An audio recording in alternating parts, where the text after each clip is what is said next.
Welcome to Session 3 of the 21st Annual Northwest Interlibrary Loan and Resource Sharing Conference. NWILL's land acknowledgement is read at our opening and closing sessions. To view NWILL's land acknowledgement statement, please visit our website, nwill.org, under the Land Acknowledgement tab. We will put the link in the chat. Today's date is Thursday, the 8th of September. This session is titled Defense Against the Departmental Departures, Coping with Employee Turnover and Optimizing Training for New ILL Employees, and will be presented by Brandon Martin and Donna Graham. My name is Johannes Lowitz, and I am your convener for this session. This session is being recorded with permission from the presenters. Because they retain the copyright to the information they are presenting, they may choose to request its removal from public viewing in the future by written request to the NWILL committee chairperson. However, at this time, it is planned that recordings will be made available once captions have been added. Attendees will be notified when recordings are available. To turn live captioning on, click the CC link at the bottom of the screen and select Show Subtitle. If you have a question during the session, please use the Q&A function in Whova, and I will pose those to the presenter at the end of their presentation.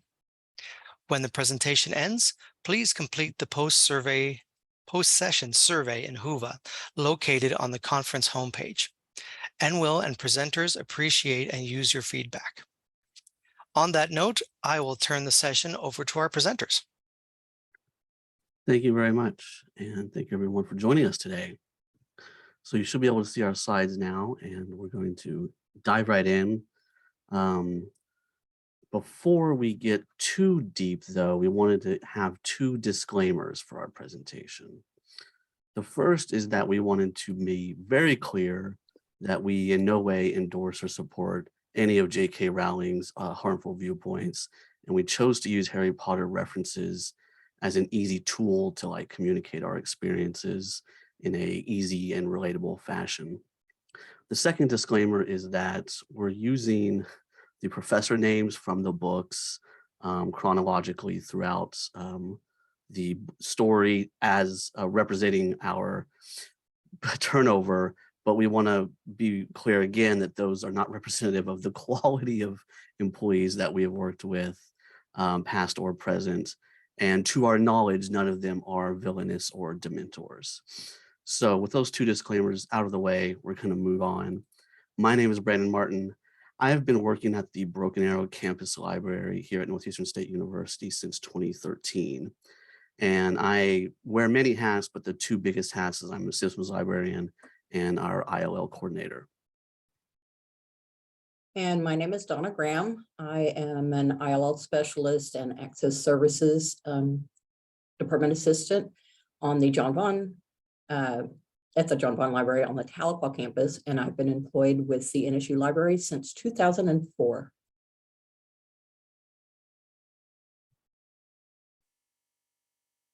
A little bit of background about NSU. Northeastern State University is in Oklahoma, a medium-sized regional academic university. We serve about a little more than 5,000 students in a given year.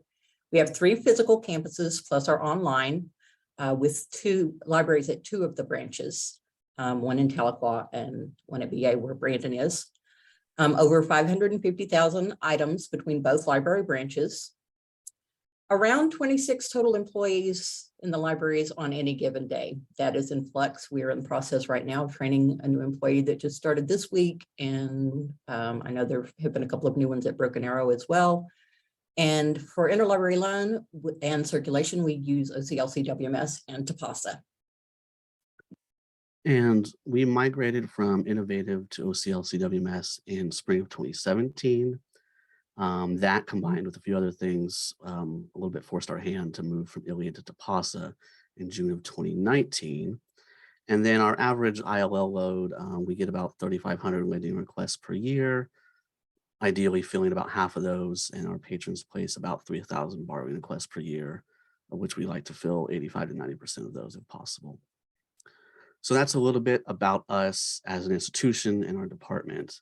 Now we're going to talk a little bit about the turnover that we've experienced. So we've created this little roadmap going back to May of 2019. This is for the lending position at the John Vaughn Library. Donna has been the primary borrowing person during your tenure there, but it's been the lending position that has experienced all this turnover. And we have focused on May of 2019 when this seemed to have started. That's when our now dubbed Coral had left the university. And the interesting thing about that is May of 2019 is also when we started our transition from Iliad to Tapasa.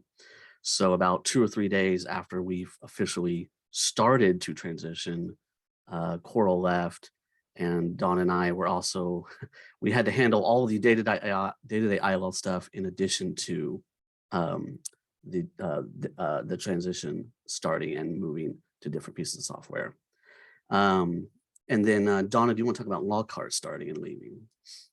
Yes, so when Lockhart began, they were an internal transfer. So that they had a strong background already with some of the systems that we used, a strong knowledge in interlibrary loan. They transitioned from the course reserves position. So their starting point was a little bit ahead of what we would normally have. And it seems like, correct me if I'm wrong, Brandon, but she left in May. So yeah, well, it says on there August. So we had those few months that, like you said, we were juggling and learning the new system. But I do want to give a shout out to Brandon that he laid a strong foundation and groundwork for that transition, which made it relatively easy. And when Lupin started in October of 2019, they had been here for 5 months or so before COVID hit. And that caused a lot of problems because they weren't quite fully settled in and understood lending and everything like that. And there was other problems that came up afterwards we'll talk about before their departure. So Lupin left in November of 2020. Then we have another 2-month or so gap before Crouch starting. Then we had to duplicate the slide and add more people to the roadmap because then Crouch left in July of 2021. And then in August, just over a year ago, Dolores Umbridge, then dubbed, started and joining for the lending position. And Doris was fantastic. And I'm so glad we get to work with her for the next 10 years. What do you think, Donna? I couldn't agree more. When Dolores joined us, I jokingly told her if she ever tried to leave that I would staple her to her chair. And on August 21st, I came into work and she asked me for my stapler, which was very odd since she has her own. And I then discovered why she didn't want to be stapled to her chair.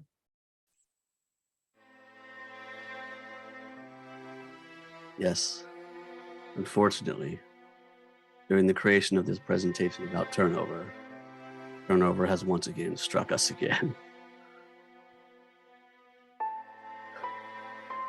We salute Dolores Umbridge for making it 1 year. You will be missed. So our roadmap, once again, has to be updated with Dolores leaving. And who knows what's next. It will be hired again, and we don't know when they'll start, who it will be, but it begins anew. So we also have reflected this in a kind of a horizontal format. And in this example, the color in the name is somewhat reflective of the duration of the tenure that person spent here. And as Donna pointed out, Lockhart was an internal transfer. So all of the library training that typically comes with an external hire was all unnecessary. Lupin had the unfortunate position that they had to deal with COVID. And whenever we reopened in June of 2020, does that sound right, Donna? Yeah, that does sound right. Yeah. Lupin was unable to work when everyone else was on campus. So they were working overnight shifts when the library was closed and the building was unoccupied. And it became very problematic with them trying to perform ILL duties overnight with no one else on the premises. They eventually left in November of 2020. We started Crouch. They left. Well, they started in 2021, but they left because this was just a side gig until they found a job in the career field. And then Umbridge had joined us last year as well. And we noted here that we really took Dolores Umbridge for granted because she was amazing and a fantastic asset. So why do we have so much turnover? We don't have a definitive answer. We just can only speculate. Donna, you want to talk about this one? Yeah, I think all of these kind of add up together. One is that it's an entry-level position. So people who may come on board are looking elsewhere for other career opportunities, which we've had happen. As an entry-level position, there may be options for promotion even within the library fairly quickly, as we saw with Umbridge. It is honestly a low-paying job as an entry-level position. Tahlequah is a relatively small community, so there's a smaller pool of candidates. And for the entry-level salary, it is hard to attract anyone from outside of the community, a non-local candidate who would be willing to move to the area for this position. So our pool of candidates is relatively small. Or there's clearly a curse on this position, and we have not yet located all of the ILL Horcruxes, which is, yeah. When I was creating this presentation, our student employees were getting a good kick out of these Harry Potter integrations, and they asked us what the ILL Horcruxes would be in this situation. So we talked about like a padded mailer or maybe a copy machine, but if you have any ideas for what your ILL Horcruxes would be, you can throw those in the chat. So moving on, this was the cyclical nature of our turnover. When someone starts, there's a little bit of excitement and optimism, like, hey, this is a new person to work with, and we can bounce off ideas off each other, and they can bring something different. Each person we've had has always brought something a little bit different to the position, in addition to their ILL dedication. Dolores was very creative and an artist, so they created some marketing materials for us and stuff like that. So we're always eager to see what the new position might bring, but then they inevitably leave and the cycle begins anew. And every time this circle spins around, it becomes harder and harder to be optimistic and excited about the next one because they're just going to leave again. So we're going to talk now about some of the transitions and the onboarding of these employees and how they've been different or similar throughout the past few years. For us, not all transitions are equal. They all are slightly different. We alluded to the first one when Coral left and Lockhart started. It was an internal transfer. And in fact, because that was when we were transitioning from Iliad to Tapasa, we intentionally delayed the transfer because we saw no point in trying to train them on Iliad to use for 2 or 3 weeks and then have to turn around and train them on Tapasa. So instead, what we did is they attended some of the planning, the training sessions for Tapasa with us while they were able to train their predecessor or successor, in their course reserves area. So it's kind of mutually beneficial for both areas. And then when Lockhart left and Lupin started, Lupin was new to NSU and ILL, but had worked in a library before.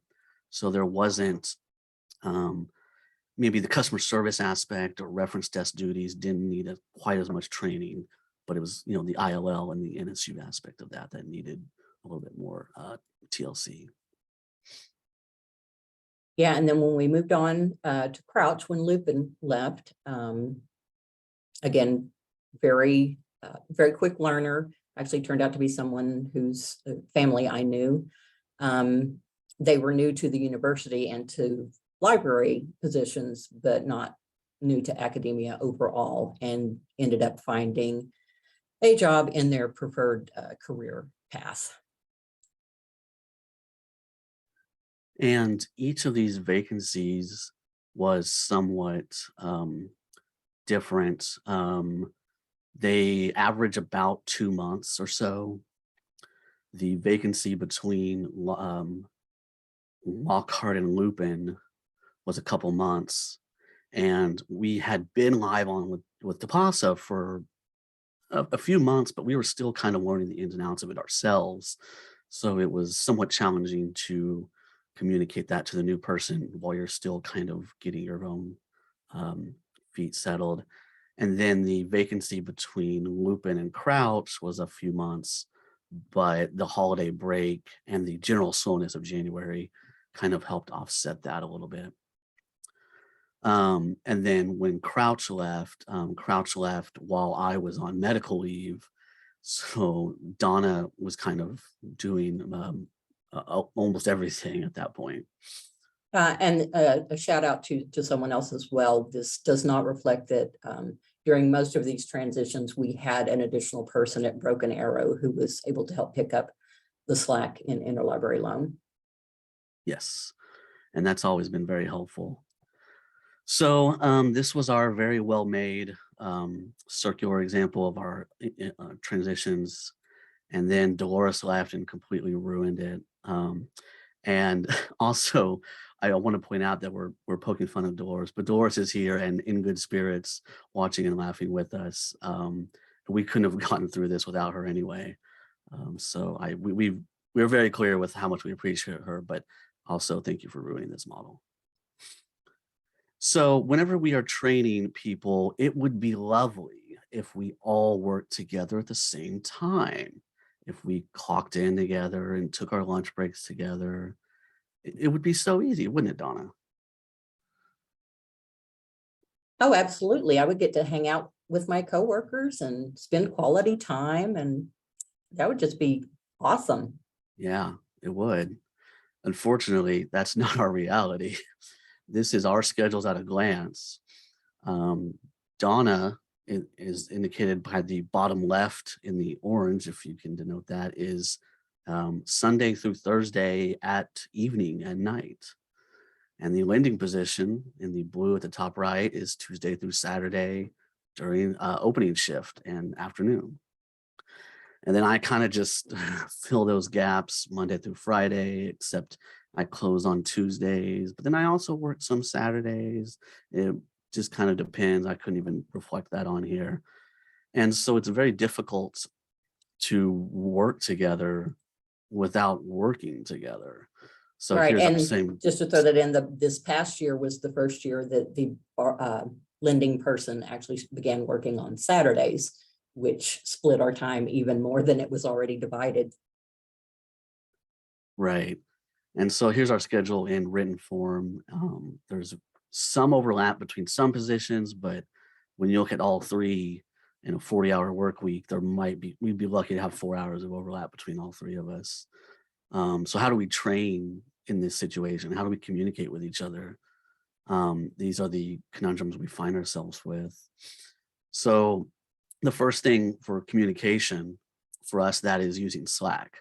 Our colleague, Carl, got us hooked on this years ago, probably 4 or 5 years ago, I think at this point.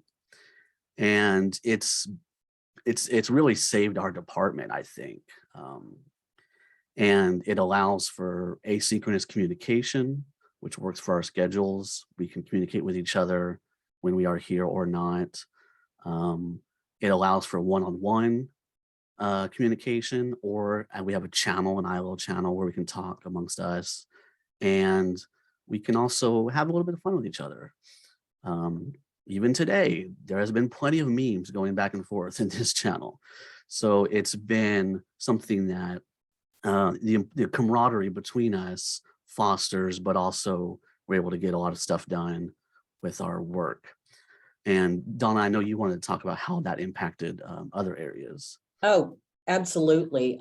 Since we became Slack converts. I think ILL has honestly been the Slack poster children for the rest of the library. And our Access Services Department has adopted it, which has been great for communicating with student workers, because we have a team of, I think it's 10 student workers now. Again, channels for internal communication, tech issues that come up. We don't have to try to call or find someone. So and then library-wide, it's slowly been adopted by a few. But I know this came up in an earlier session as well about using Slack, and I cannot praise it highly enough. Being a night person who sometimes works until 1 a.m, I often leave messages that I know Brandon or Kathy may not see till the next day. And that's fine, because I know that as soon as it's seen, it will be addressed. So I cannot praise Slack highly enough or thank Carl enough for introducing us to it. And Slack is a good way of like communicating when you have to leave something unfinished. So Donna might leave for the night saying, oh, I was working on these borrowing requests, but it turns out they're in Spanish and I need to do something else. And then I can come in the next morning and immediately pick up where she left off because she told me what was going on with it. Right, and it's much better than sticky notes, because I would leave sticky notes, say for umbrage for something that's on the book truck. But with you being on a different campus, you can't see that. So it's like a virtual sticky note. And admittedly, we talked about Slack adoption has been hit and miss. Our most recent, Dolores, just completely dove in, attached to it. And the three of us were just firing on all cylinders in Slack, and it was wonderful. But on the opposite side of the spectrum, we did have Lupin a few years ago that their personality in general was a bit tech averse, and they never quite took to using Slack. But it caused a lot of communication problems because they would try to email us. There'll be a separate conversation in Slack and a separate thing going on in email. And then they may not email all of the relevant parties. And then people would not have the information they need to solve a problem. And this poor communication just delays things. It makes a mess. It was a bit of a nightmare. And then when Lupin went to overnight hours, when we reopened for COVID, which it was not their choice, wasn't their fault, but the problem was they could not communicate with us at all because it'd be 3 or 4 in the morning, and Don and I would probably be asleep. And so they can't run a question by someone and get an answer. And so whenever that happened, our turnaround times went way up. The number of errors in processing skyrocketed substantially because Lupin would try to do things and they were not fully trained on, but they'd have no one to communicate and bounce back from. And so it was causing a lot of problems then. And in retrospect, in hindsight, we should have made more concerted efforts to kind of fix that communication. And we never really solved those issues before Lupin left. So we've kind of learned from that going forward about the importance of communication, and in our case, Slack for our department. Here we have a quote: communication is always important, but that importance is at a heightened state during transition.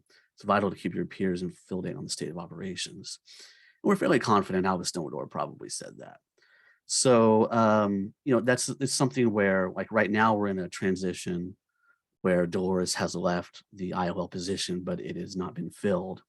And so we all need to keep each other informed on what's going on. Dolores is still helping out from time to time, thank goodness. And, making sure everyone's on the same page, we know what's going on, who's doing what, helps keep things running smoothly. And so we're not dropping the ball or letting requests slide by.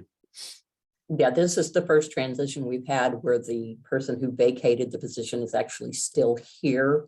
And that is making things a lot easier. And we're really grateful for that. So whenever we onboard someone, the first few days, they're not going to do any ILL. I don't know, Donna, do you want to talk about this part of it? Sure. And this is assuming, let's say that they are a new hire no library experience, not an internal. So they're new to the university. We're going to have to wait for IT to activate their personal account, emails, and all of that. We'll have to spend time familiarizing them with the physical building, the collections, where everything is, where the offices are, as they're also learning the general university protocols and just about their new work environment. So while we're waiting for that, we kind of just start to introduce them to the various library things that they need to know. And they have other job duties besides ILL. This position is an access services department position, and they have to learn how to check books in and out, handle study room reservations, troubleshooting various technology issues, and depending on the schedule, they may need to open or close and learn those procedures as well. So this is true. I'm sorry, a good point. No, go ahead. Regarding that is that because my position is at night when it's a little bit slower, the lending position is during the day and is in a high traffic area. So they tend to man the service desk maybe more often than I would in the evening. They're going to have more patron interactions than say a night position where there are fewer interruptions and you can get things done a little more easily because we do have public facing desks. So after the first few days, once they settle in, they'll get their account set up. The first things for us is just, we'll start giving them access to PASA, starting their account, our shared Google Drives or Google Campus, and we have departmental shared drives and various other things. Have them log in, make sure they have what they need to do their job. Maybe they need to bookmark various sites. We'll start to talk about, assuming they're new to ILL, what is ILL? We'll share our manual with them and talk about the jargon and glossary and that sort of thing. And we're kind of designing this around someone brand new to the library and to ILL and to NSU. Obviously, if they're not new to one of those concepts, we can kind of shortcut various areas. So then their first transactions, what I generally like to do is to Zoom with someone and have them observe someone processing. So like the first day that they're doing ILL, we'll Zoom together and I'll go through like a lending copy and a lending loan, and they can follow along with the manual or take notes, whatever works for them. And then after a day or two, they can try to start processing on their own, but I might Zoom with them and kind of just watch over and observe and say, oh, well, actually, maybe we need to add a tag here or charge IFM or something like that. And that way we're not just turning them loose. It's a little bit of handheld to some extent. The caveat though is we leave them with lending for a while, but we quickly add document delivery processing because it's just so similar. If you're pulling to make a copy for lending, it's very similar for document delivery or pulling for NSU holds. And then Donna, do you want to talk about your schedule changes? Yes, so during all of these transitions, while we're doing the training period, I have generally adjusted my shift because I am closing staff, but I also need crossover in-person training time with the new hire. So in the past, I've done things like done a split shift on several days to allow more crossover time with the new person, and then, work with them for a few hours, go home for a couple of hours, and then come back so that I can be here for my closing duties. That was all done before the shift changed to include Saturdays now for the lending person. So I might not need to do quite as much adjustment this time around. And then that usually again continues as needed, depending on how quickly the person is trained, but it's usually for several weeks at least. So yeah, Donna will probably plan to modify her schedule for a couple of weeks to try and get more crossover time. But we did have a couple of times where we onboarded someone in the summer and our hours were different, and it made things a lot easier because we didn't close at 12 or midnight or 1 a.m. Now, we will usually, once they are doing lending, we'll kind of leave them alone for a while. I mentioned here, we'll stay sustaining stuff for a few months. We've all worked in ILL. We know there's some weird stuff that comes up. So they might get questions like, am I licensed to fill this? Maybe we added a new database. We don't have a license on file. They get a library that has no information whatsoever. They don't know if they should charge them. Should I send the library 17 supplements? And Donna said, do we have a box that fits 17 supplements? So Slack is where a lot of this stuff is sorted out. These questions we would rather handle on Slack because we get immediate answers via email. And usually when I'm off hours, if there's a question like that, I can answer real quick and not have to log into my email, and they don't have to wait, that sort of thing. So then after a few months, we start to kind of sprinkle in the cross training. We want to make sure they're confident in lending and document delivery processing before we add new stuff. And so then we'll start adding borrowing, processing, outgoing. Copyright is one of the last things I want to do because of the nuance and depth of it. And then the miscellaneous training. I kind of learned my lesson with copyright because Lupin, we tried to onboard a little bit too quickly. And when we talked about copyright to them, they were trying to apply it to lending, like Contu and Rule 2 and stuff like that. And it didn't apply to lending. And it was hard to kind of separate that once it had already taken root. And so coming out of that experience, we thought it was best, if possible, to kind of delay that until lending becomes a little bit of second nature. And then we can start cross-training into other things that require a little bit more nuance. And Dolores can't speak, but I think they would say that that worked out pretty well this time around. So we've alluded to this a few times. We have a 40-page manual.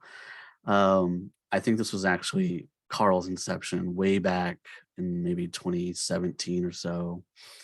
And so it originally started as a Broken Arrow manual just for our campus, and then it transitioned into an all-campus ILL manual. And it's got, right now it's a Google Drive document. So it's a living document. And as we onboard someone, we'll have them read through specific sections, not the whole thing, just a couple sections at a time that apply to them as they learn new things. And that has definitely been helpful because, to be quite honest, Broken Arrow is really good about having these things in writing, whereas we at the Tahlequah campus did not have a lot of things in writing. And so having a manual that addresses both the similar procedures and then how they might be done slightly differently depending on which campus you're at. But that has been really helpful for us at the Tahlequah campus. And it's something that as each new person is onboarded, the instructions will get further refined and changed and updated. The idea is that it's written for someone with little to no ILO experience to be able to come in and read through it and process requests. We will admit that it is not completely up to date. There are inaccuracies within it, as lending gets updated far more often than borrowing for obvious reasons. The other benefit of this is that we can leave comments in it, and there's kind of side conversations about how we should address something in the instructions. Should we drop it? Should we change it? Should we move it to a different section? That sort of thing. And so that's kind of helped with the living nature of that manual. And with Dolores leaving, Dolores has gone through and after a year put some comments in about, well, actually, maybe it needs to be done this way or this way. And then we'll take those into account when we train the new person, the new replacement.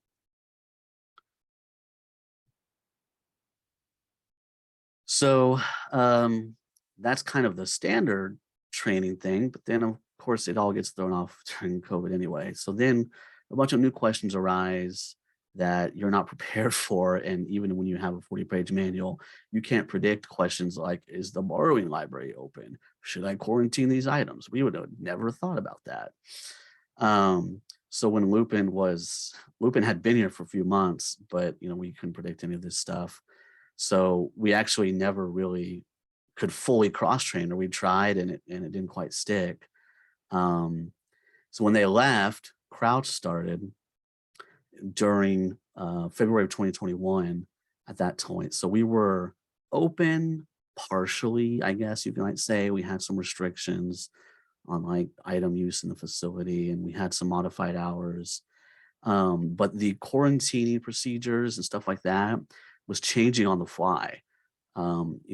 We were, new research was coming out, and we might change the procedures one week, and then something else might happen, and then our hours might change. And so the best thing we could do was to communicate with each other any changes we're making, and try not to rush things. When Crouch started, we wanted to take it slow, and that's coming out of Lupin and the failures we had there. And then the other thing was, student employees and peers can help a little bit whenever you're trying to train, if they know how to do polls or something basic like that. And then finally, I like to say nothing is really urgent in ILL. I'm sure we all like to think it is mission critical, but we're not really brain surgeons. If you're not sure about something, it can wait. No one's bleeding out. It's not the end of the world. If you leave for the day and you're not finished, it's okay. And whenever you're asking for help, just be patient. Everyone else, we've got stuff going on too. We're not ignoring you. Just be patient while we get back with you. Donna, any other final remarks before we move to the next section? No, I think that pretty well covers it. Yeah, as you said, Lupin there were just so many variables when Lupin was here that I think we learned quite a bit, because it just all boiled together. Yeah. So that's kind of how we approach training and onboarding. And how do we cope with this? How do we deal with the endless turnover cycle? In our slide template, this image was there, and we thought it was perfect. That sometimes you just want to scream, and that's okay. Just don't do it in the library. Do it outside or in your car or something. Donna and I each have other duties. We're not just ILL. We're managing the building. We're assisting patrons at the desk every day, every week. We both have committees we're on. We both have conference presentations to create. And then whenever this happens, Donna will reprioritize processing to mail and lending and those sort of things that I can't touch. But in order to help alleviate that, then I start to do more outgoing borrowing and lending copies throughout the day. Since I'm here during the day, I can handle those so that it alleviates her workload when she comes in. Is there anything else you want to mention there, Donna? Nothing other than I think we've done this so many times now that we've kind of figured out how to make that work and balance the lending when we have to shift over a little bit. I mean, obviously each one is a little different, but we've got the gist of it now. Yeah. We use our students. We have student employees. They can pull books without much training. They can perform various small tasks. And I know Donna's had experience with, we used to have a dedicated ILO employee at Tahlequah, a student worker, I mean. Yes, and they were trained a little more ILL specific tasks that unfortunately we don't currently have. So the team of students we have now are capable of doing polls and things for like doc delivery and stuff. But as far as like the mail and the scanning and things like that, we no longer have a student that's specifically trained for interlibrary loan. And, you can also reach out to your peers and colleagues to help out in time of transition. They may be able to make some copies for you and pull items, depending on their level of training. Maybe they can even process a little bit of mail or just unpack things for you. Yeah, and I can speak to this since we're going through the transition right now. Our access services team has stepped up and they're daily asking, is there anything you need pulled? Is there anything we can do to help? And again, we wouldn't be able to survive without that assistance. And our team is just so wonderful. Yeah. And then as far as your personal life, try to be yourself and don't get too stressed out. Don't, you might be inundated with requests and feel like, oh gosh, I don't know if I can get through this. And you will get through it, but it might be tough, but just try to be yourself, try to balance that work life. And we've got some advice here. You can enjoy some of your latest TV shows, or maybe go outdoors. You can also create a conference presentation about your experiences and then sprinkle in various bits of humor throughout, because otherwise you might as well go insane. Donna, do you have any recommendations? Yeah, so far it seems like we've managed that pretty well. Yeah, if you don't keep your sense of humor, you are going to go off a little bit. So we do, again, Slack, we share memes, and several of us watch the same TV shows, What We Do in the Shadows. So we're constantly sharing memes and things of that nature, just to to keep things on an even keel. Yeah, keep it lighthearted when possible. And inevitably, we're all going to mess up. Something's going to go wrong, and that's okay, because we're going to learn from that. And then you'll make changes to prevent it or mitigate its impact in the future. And we've talked about that in our presentation, where we've learned from our experiences and then we've changed how we approach things that will hopefully help in the future. So a few things that we've done to address that is that we've got centralized information now.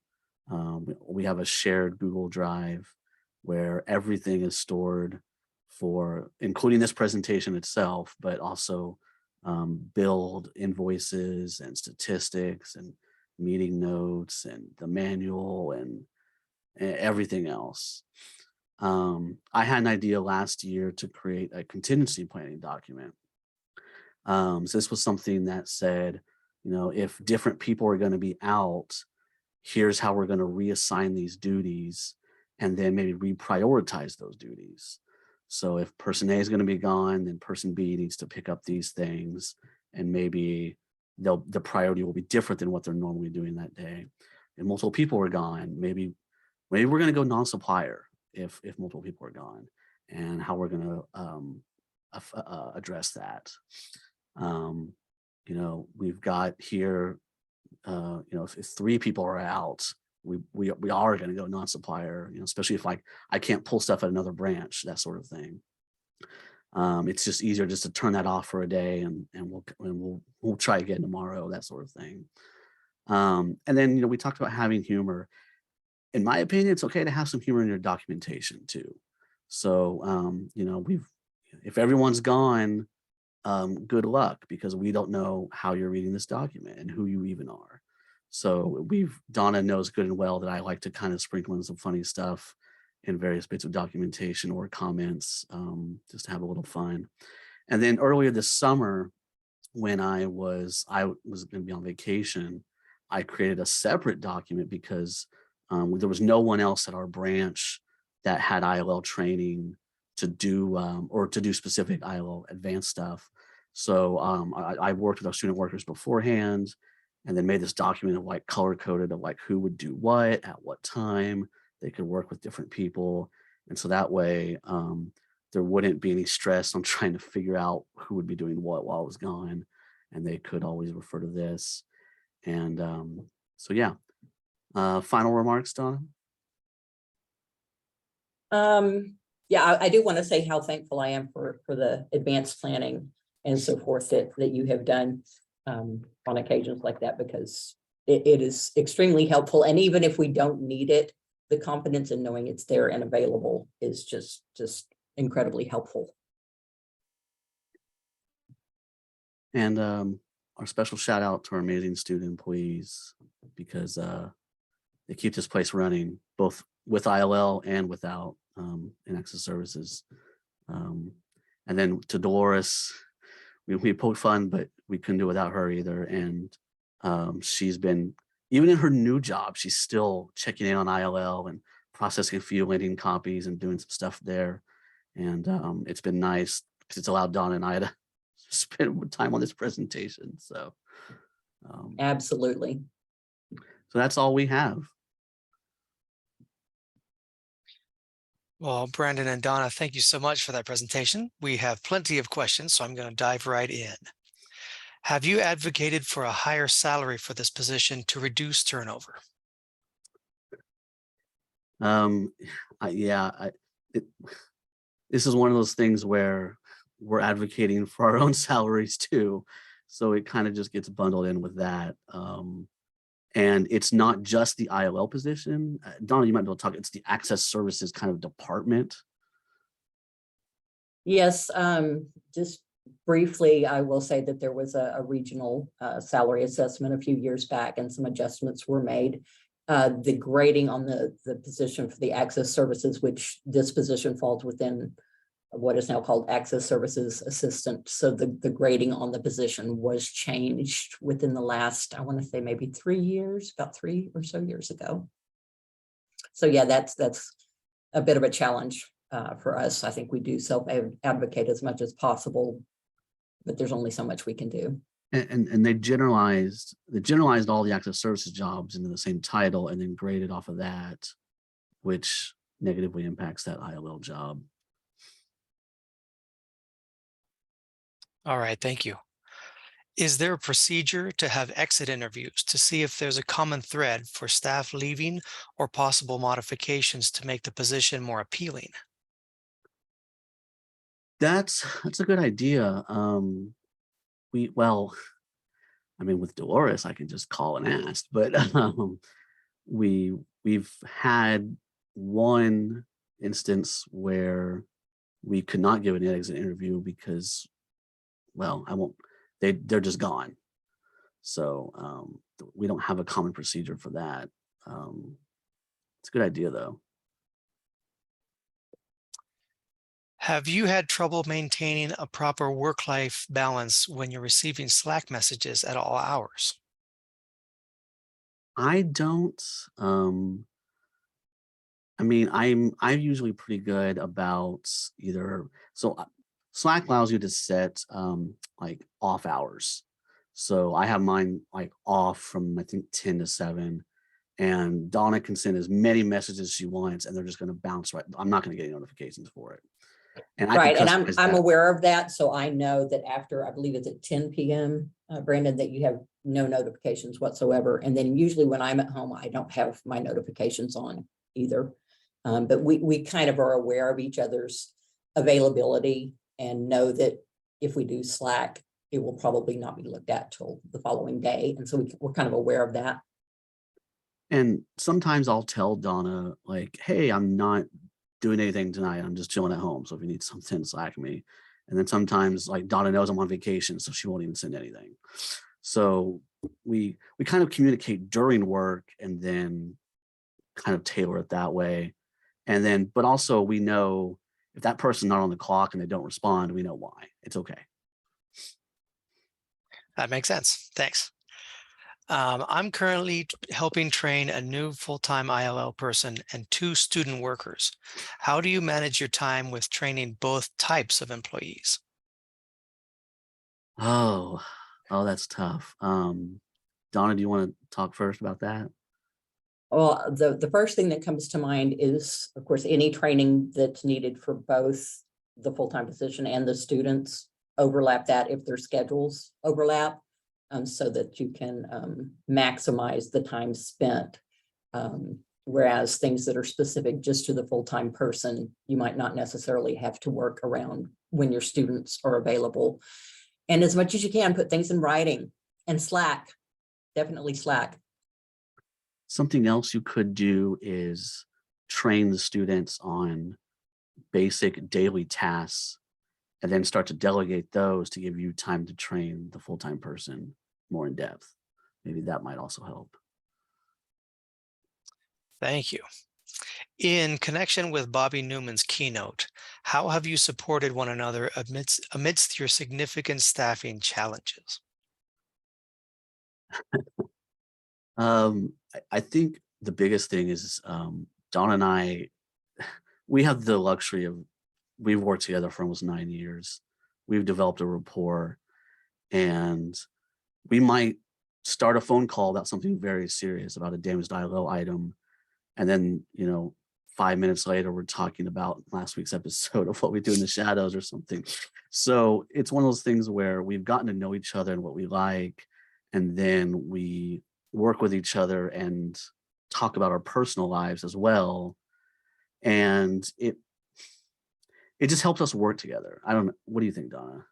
It does. And like we said in the presentation, and you always emphasize, leave it if it can be left. It doesn't have to be done at the end of the day. Some things can be left until tomorrow. Leave it at the door, go home, watch a TV show, do a hobby. So we kind of keep tabs, I think, on each other a little bit to that effect, to make sure that we're taking care of ourselves. A bit of accountability there. Yeah, I mean, this past weekend, Donna said she went out and did some photography. And so we kind of almost know each other, like, oh, what you did last weekend, and trying to make sure that we're not working too much. Thank you. Do you normally have such high turnover?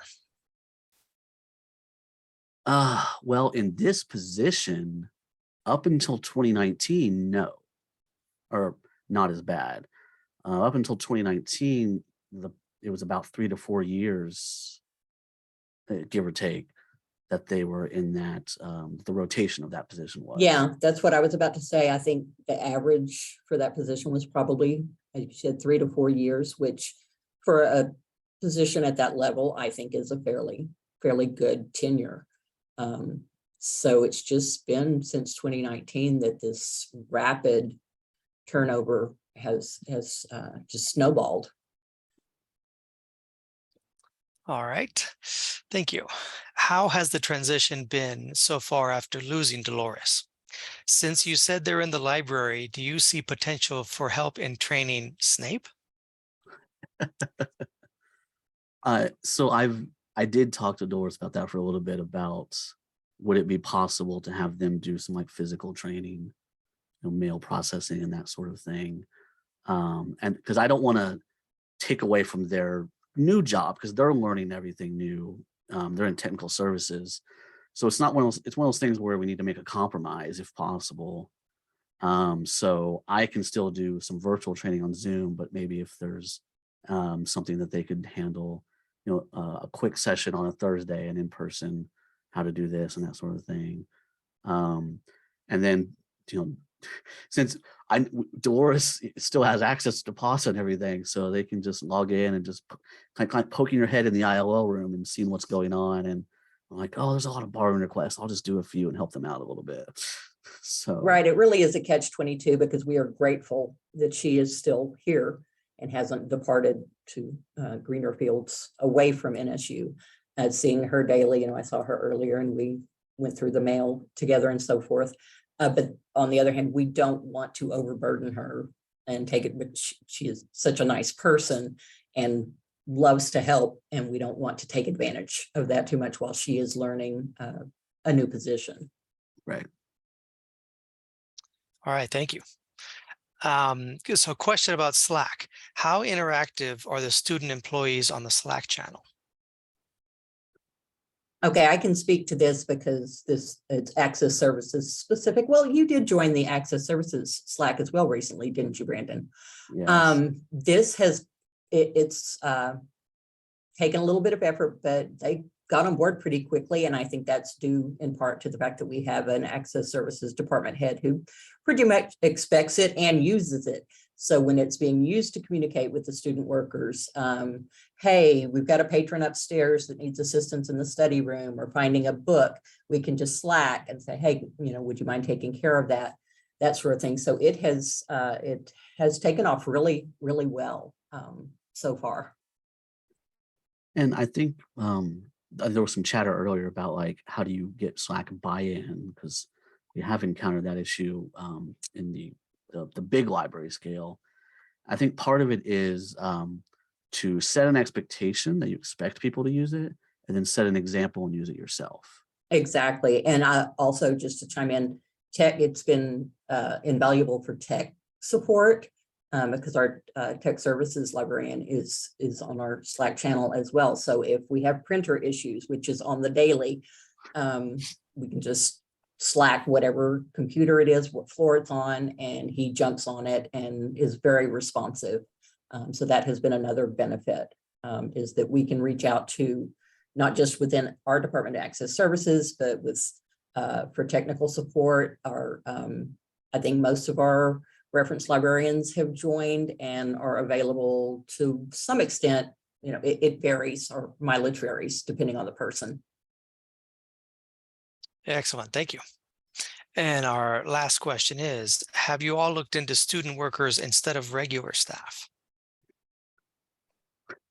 Well, I mean, Donna, you mentioned you used to have IL student workers. That, yeah, those numbers have just changed over the past several years. Our pool of student workers has decreased, and then their area of we don't have specialized areas anymore with student workers like we did at one time. We do have 3 what we call team leaders who get extra hours and take on extra responsibilities in terms of like they lead teams for shelf reading and so forth. But yeah, ideally, I would love to have even just one that is ILL specifically trained. Yeah, that would be great. And in Broken Arrow, I've started to lean more on like cross training some student workers to do like mail. Actually, I mean, like nowadays, student workers do the mail. I don't even check mail anymore. They just bring it and then they'll Slack me and be like, "Oh, you got 3 packages today," or like that, and they'll let me know. And then polls and stuff like that. I've been trying to branch out just to train general student workers more ILL type duties. And I think that is something we could possibly consider here as well with the pool of students that we have. And we do have some that show us special interests, say in interlibrary loan for various reasons. And so if they could even be given a few of the additional things like you said, checking the mail, opening and sorting, and then we take it over from there. I think a general student or 2 could possibly be trained on that,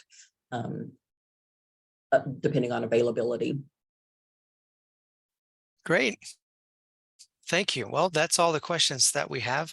I want to thank you, Brandon. Thank you, Donna, so much for your presentation. And I want to thank all of you attending. Thanks for coming. And please do remember to fill out that post-session survey. That really helps us out a lot. I hope you have a great day, and hope to see you soon. Bye.